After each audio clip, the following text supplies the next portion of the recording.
Okay, this question is immediately recognizable as a functions question. Let's read through it. F is the function f of x is equal to 2x plus 5.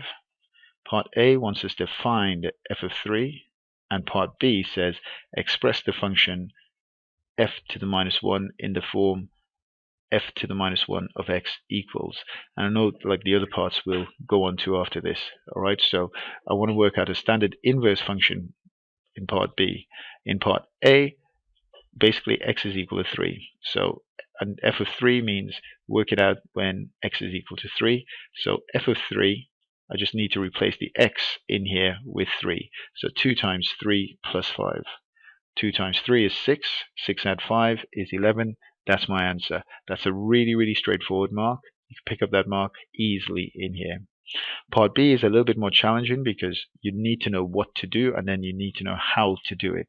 So I need to, first of all, write down my expression for f of x. F of x is equal to 2x plus 5. I need to do a bit of rearranging to work out the inverse. But to begin with, I'm going to replace the f of x with y. Okay, so I'm going to write y is equal to 2x plus 5. And now I'm going to rearrange this. I'm going to make x the subject of the formula. I'm going to rearrange this equation so that I have x equals. Okay, so the first thing I'm going to do is to get rid of that plus 5. So I'm going to minus 5. Y minus 5 is equal to 2x. And then I'm going to get rid of that 2 times in the x. So I'm going to divide y minus 5 by 2. Okay, so I'll get x is equal to y minus 5 all over 2. That's what I wanted to get up to. Okay, and at this stage I need to do two things to get my answer because I'm very close to the answer.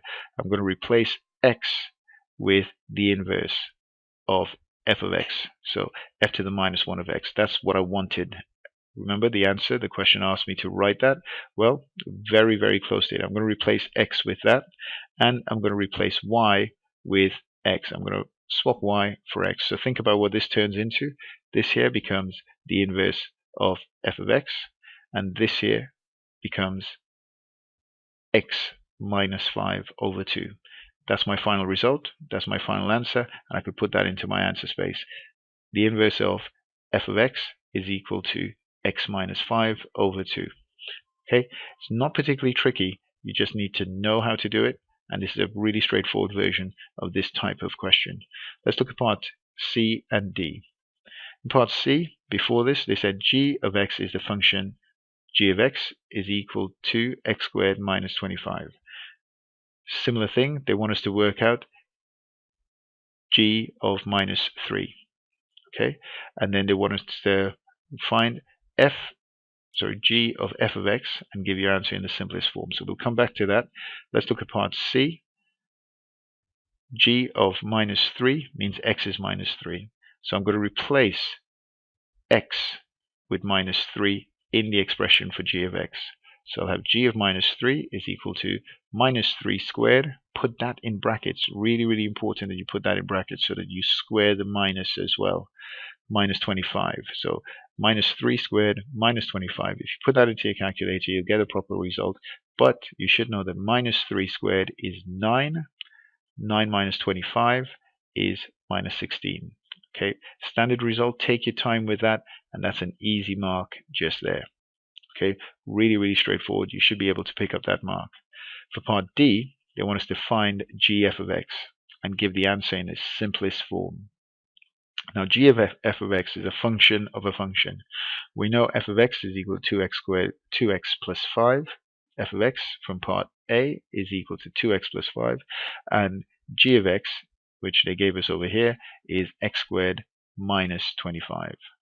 Okay, what I need to do is look at what they asked us to find out, gf of x, and just rewrite that in terms of a block of brackets. So that's g brackets f of x. So I'm going to put f of x inside of g. I'm going to put 2x plus 5 inside of g. So remember, whatever's inside these brackets, that's what needs to be over here. So like in part C, it was g of minus 3. So minus 3 squared minus 25. Over here, it's g of 2x plus 5. So I'm going to do 2x plus 5 squared minus 25. And I need to work that out and give it in its simplest form. Multiply out the brackets. You should know how to do that a really straightforward way. You could do it on the side, two sets of brackets times together. You're going to get 4x squared plus 10x plus 25. Tidy this up, and I'll get 4x squared plus 10x. Now I could either leave it like that, or I would factorize this. 2 could go into both of these, and x is common to both of these, so I'll put it as 2 brackets 2x plus 5, and that's my final result. Okay, it is a bit of a straightforward question. You do need to take your time with it. There are a couple of elements of this that you need to familiarize yourself. Make sure you do it, and make sure you can actually get as many marks as possible from this question. Okay, here in part 2, they said to us to solve g f of x is equal to 0. Well, we know g f of x from the previous part is 2x brackets 2x plus 5. Okay, or you could have had it in this previous form where you actually had 4x squared plus 10x, but it is useful to factorize it. The question did say to write it in its simplest form. So I'm going to make that equal to 0. That's what the question said. Okay, solve gf of x equals 0. So 2x bracket 2x plus 5 equals 0. This is factorized already. Okay, so that means that two things times together, 2x times x plus 5 are being times together to give us 0. So that means each one in turn can be 0. And this is a fact, something that you do need to know. So 2x is equal to 0, or x plus 5 is equal to 0. If 2x is equal to 0, that means x is 0. And if x plus 5 is equal to 0, what is x equal to? Well, if I take away 5, right, I'll get x is equal to minus 5. And that's my answer. That's what they're looking for, right? The total mark for this part of the question is 5 marks. This bit is pretty straightforward. You should be able to know it, and over the whole course of this question, you should be able to capitalize and get as many marks as possible.